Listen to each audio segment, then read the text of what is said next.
সোনা দীপাকে thank you বললে দীপা বলে ওঠে, তুই আমায় থ্যাংক ইউ বলছিস কেন? সোনা বলে, তুমি আমায় বাঁচালে তাই। পাশ থেকে সূর্য বলে, তোর মা তোকে বাঁচাবে না? সোনা বলে, মা তো আমায় মারতে চেয়েছিল।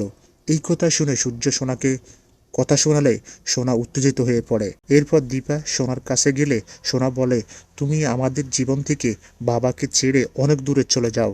তখনই রূপা দীপাকে বলে, কেউ তোমার পাশে না থাকলে আমি তোমার পাশে আসি। এই কথা শুনে সোনা বলে, রূপাই তো তোমাদের সব। রূপা বলে, এই কথার জবাব আমি পরে দেব।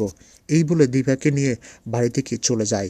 এইদিকে চারু উত্তেজিত হয়ে বলে, আমাকে এখান থেকে চলে যেতে হবে। তখনই সোনা এসে চারুকে সামলায়। ওইদিকে দীপা সবার সামনে বলে, আমার মেয়ে নিজের কর্তব্য পালন করেছে। ও চারুকে একা ছাড়তে চায় না, তাই ও এমন করেছে। তখনই রূপা দীপাকে একটা ঘরে নিয়ে এসে বলে, তুমি এখন রেস্ট নাও।